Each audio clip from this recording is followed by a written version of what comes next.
మాట్లాడదాం. మన్యం కోటేశ్వరరావు గారు మనతో పాటు జాయిన్ అవుతున్నారు. కోటేశ్వరరావు గారు నమస్తే. నమస్తే. 50 ఏళ్ల రాజకీయ జీవితంలో ప్రజలకు చాలా సేవ చేశా, రాజకీయాలు నాకు చాలా నేర్పించాయి. సో నేను కూడా చాలా నా వంతు నేను సేవ చేశా. సో ఇక్కడ నుంచి ప్రజల తరపున మాట్లాడతా అనడం వేరు, రాజకీయాలకు స్వస్తి చెప్తా అనడం వేరు. బట్ రాజకీయాలు అవినీతిమయం అయిపోయినని చెప్పేసి అదే రాజకీయాల్లో ఉన్నటువంటి ఒక ముఖ్యమంత్రిగా ఉన్నటువంటి వ్యక్తి ఈరోజు ఈ మాటలు అనడం కాంగ్రెస్ పార్టీ కోణంలో ఎట్లా చూడాలి? కాంగ్రెస్ పార్టీ కోణమైనా లేదా మరొక పార్టీ కోణమైనా కానీ అనుభవించినంత కాలం అదే రాజకీయాల్లో లేదా అదే డబ్బు, అదే ఇతర ఎన్నికల అక్రమాలలో సిద్ధరామయ్య గారు కూడా కర్ణాటకలో భాగస్వామి అన్నది అందరికీ తెలిసినటువంటి సత్యం. అటువంటి పరిస్థితుల్లో ఇప్పుడు అందని ద్రాక్ష పుల్లన అన్నట్టుగా ఆయన్ని ముఖ్యమంత్రి పదవి నుంచి తొలగించారు. ఆ తొలగించడానికి ఉన్నటువంటి కారణాలు కూడా తెలుసు. ఆ కారణం కూడా డబ్బే. ఎందుకు అంటే గత ఎన్నికల్లో డికే శివకుమార్ మనకు ఉన్నటువంటి ఆర్థిక బలాన్ని, తన సొంత ఆర్థిక బలం కావచ్చు లేదా సమీకరించినటువంటి ఆర్థిక బలంతో కర్ణాటకలో అధికారాన్ని పొందటానికి కాంగ్రెస్ కి అవకాశం కల్పించారు. దాన్ని అనుభవించినటువంటి మొదటి వ్యక్తి సిద్ధరామయ్య. అందువలన ఆయన్ని పదవి నుంచి తొలగించి డికే శివకుమార్ ని ఆయన్ని ప్రతిష్ఠించిన తర్వాత సహజంగానే ఇంకా భవిష్యత్తులో అంటే రెండోది ఆయన చెప్తున్నట్టుగా ఆయన వయసు కూడా సహకరించేటువంటి అవకాశం ఉంటుందా అంటే ఉండకపోవచ్చు. 80 ఏళ్ళు దాటిపోయి వచ్చే ఎన్నికల నాటికి.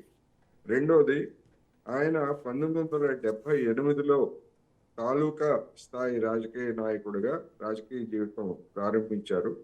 అది 2028 నాటికి 27 చివరి నాటికి 28 నాటికి 50 ఏళ్ళు పూర్తవుతుంది.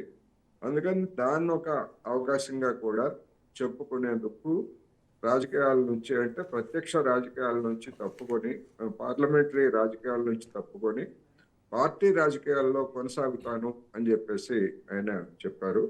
ఆయన వారసుల కోసం ఆయన పని చేస్తారు, లాబింగ్ చేస్తారు అనేటువంటిది కూడా స్పష్టమే. అందువలన అనేకమైనటువంటి రీజన్స్ ఇక తనకు పదవి వచ్చేటువంటి అవకాశం లేదు. ఈయన పార్లమెంట్ రాజకీయాల్లోకి తప్పుకుంటాను, సో ప్రత్యక్ష రాజకీయాల్లో ఉంటాను అంటే ఆయన పోటీ చేసినా చేయకపోయినా రాజకీయాల్లో యాక్టివ్గా ఉంటే తన పార్టీకి పెద్ద దిక్కుగా ఉంటాను, తన వర్గీయుల కోసం ఉంటాను అన్నది ఆయన మాటల్లో కనిపిస్తోంది. బట్ ఎందుకు కేంద్రం పిలిచినా కేంద్రం వైపు పోలేదు? కాంగ్రెస్ పార్టీ అధిష్టానం పిలిచింది, మల్లికార్జున ఖర్గే స్థాయిలో ఆయన కూడా అవకాశం ఇస్తా అన్నారు. అప్పుడు ఆ చర్చలు కూడా జరిగినాయి. అయినా కానీ పోలేదు, ఆయన రాష్ట్ర రాజకీయాలకే పరిమితం అయ్యారు. బట్ ఎవరిని అంటే ఏ ఉద్దేశంతో ఆయన రాష్ట్రంలోకే పరిమితం అయ్యారు, రాష్ట్రంలోనే కొనసాగుతున్నారు? అండ్ ఈ అవినీతిమయమైంది అన్నటువంటి కామెంట్ వెనకాల రేపొద్దున కాంగ్రెస్ పార్టీకే ఎదురు తిరిగేటువంటి అవకాశం కనిపిస్తోందా? ఎట్లా చూడాలి? ఖచ్చితంగా కాంగ్రెస్ కేంద్రంలో అధికారంలో ఉంటే రాష్ట్రంలో అవకాశాలు అడుగంటిన తర్వాత కేంద్రం వైపు చూడటం అనేది గతంలో మనం అనేక మంది నాయకుల్ని చూసాం. కాంగ్రెస్ పార్టీ కూడా అదే విధంగా అంటే రాష్ట్రంలో నాయకుడికి తలనొప్పి లేకుండా ఉండాలంటే అటువంటి వాళ్ళని కేంద్రానికి రప్పించుకొని కేంద్రంలో పదవులు ఇవ్వడం అంటే 2 పవర్ సెంటర్స్ ని మెయింటైన్ చేయడం అనేటువంటిది గత కాంగ్రెస్ నాయకత్వం యొక్క అనుసరించినటువంటి వ్యూహం.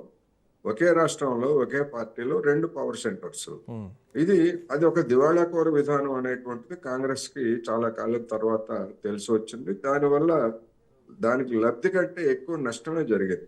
ఇప్పుడు రాష్ట్రంలో అధికారం ఒకవేళ ఇప్పుడు ఉన్నటువంటి అధికారం కానివ్వండి, రేపు మళ్ళా తిరిగి వస్తే ఏదైనా తన ప్రయోజనాలు లేకపోతే తన కుటుంబ ప్రయోజనాలు నెరవేరుతాయి తప్ప ఇప్పటికిప్పుడు కేంద్రంలోకి వెళ్ళి ఒక రాజ్యసభ పదవి తీసుకున్నంత మాత్రాన సిద్ధరామయ్యకి అక్కడ చేసే పని కూడా ఏమీ ఉండదు. అందుకని గుంపులో గోవింద అన్నట్టుగా ఒక గుంపులో ఒక వ్యక్తిగా చేరతారు తప్ప అక్కడ చేసేటువంటి కార్యకలాపాలు కూడా ఏమి ఉండవు.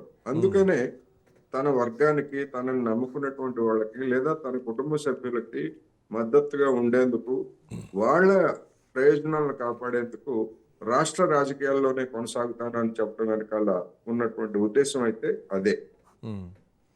బట్ అవినీతిమయమైపోయింది రాజకీయాలు, రాజకీయ నాయకులే ప్రజలకు డబ్బులు ఇవ్వాల్సినటువంటి సమయం వచ్చింది, పూర్తిగా అవినీతిమయమైందంటే ఇదే సిద్ధరామయ్య మీద మూడా స్కామ్ జరిగిందన్నటువంటి అవినీతి ఆరోపణలు కూడా వచ్చాయి కదా. సో ఆరోపణలు ఎదుర్కొన్నటువంటి వ్యక్తి అఫ్కోర్స్ ఇంకా అది ప్రూవ్ అవ్వలేదు, కేసు నడుస్తోంది అనుకోండి. బట్ అట్లాంటి వ్యక్తి అవినీతి ఆరోపణలను ముందు తీసుకొస్తే దీన్ని ఎట్లా చూడాలా?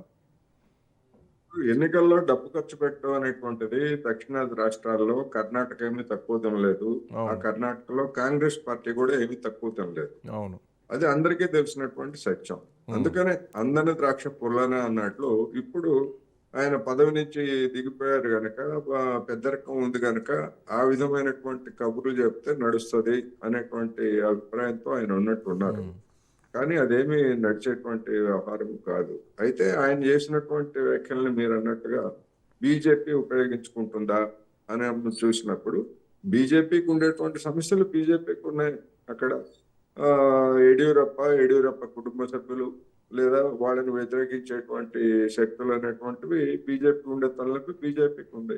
అందుకని ఇప్పుడు అధికారాన్ని అనుభవించిన తర్వాత, అందులోనూ దశాబ్దాల పాటు అధికారాన్ని బీజేపీ అనుభవించిన తర్వాత కాంగ్రెస్ కి ఏవైతే సమస్యలు, వారసత్వ సమస్యలు లేదా కుటుంబ సమస్యలు ఏవైతే ఉన్నాయో బీజేపీకి కూడా అదే జప్పంటుకుంది. అనేక రాష్ట్రాల్లో అదే సమస్యలు తలెత్తుతున్నాయి. అందుకని బీజేపీ ఏదో దీన్ని ఉపయోగించుకొని ఏదో లబ్ధి పొందుతుందని నేను అనుకోను.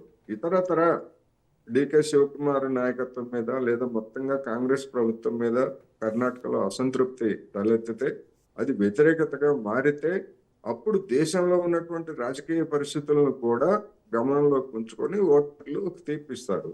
అందుకని కర్ణాటకలో జరగబోయేటువంటి ఎన్నికల గురించి ఇప్పుడే ఊహాగానాలు చేసుకోవడం కూడా తొందరపాటు అవుతుందనేది నా అభిప్రాయం. బట్ తన భవిష్యత్తు అంటే ఇక నుంచి రాబోయేటువంటి జీవితం మొత్తం కూడా ప్రజాసేవకే అంకితం చేస్తా అంటున్నారు. ఓవైపు ఇంకో 2 ఏళ్లలో 80 ఏళ్ళు పూర్తవుతాయి, సో ఇక రాజకీయాల్లో ఉండనని చెప్పేసి మాట్లాడుతున్నారు. ఒకవైపు ఆయన మే 28, 2026 సంవత్సరం, సో మొన్న ముఖ్యమంత్రి పదవి నుంచి ఆయన దిగిపోయారు. సో అవినీతి జరిగిందంటే, అవినీతిమయమైందంటే ఆయన కూడా అవినీతిలో భాగమే. సో 2 నెలల కాలంలోనే కాంగ్రెస్ పార్టీ అవినీతి చేసింది కర్ణాటకలో అంటే అది ఎవరు ఒప్పుకోరు, ఎందుకంటే ఆయన హయాంలోనే జరిగింది అనడానికి ఒక అవకాశం ఉంది కాబట్టి. అండ్ మోర్ ఓవర్ అందుకనే సిద్ధరామయ్య గారు కానీ లేదా ఏ కాంగ్రెస్ నాయకుడైనా కానీ లేదా ఏ బీజేపీ నాయకుడైనా కానీ లేదా ప్రాంతీయ పార్టీలకు చెందినటువంటి ఎవరైనా కానీ అవినీతి గురించి లేకపోతే అక్రమాల గురించి చెబితే విశ్వసనీయత అనేటువంటిది ఇప్పటికే కోల్పోయారు. ఆ విశ్వసనీయత కోల్పోయిన కారణంగానే వాళ్ళు చేసేటువంటి ప్రకటనలకు కానీ ఈ విలువ లేకుండా పోయింది.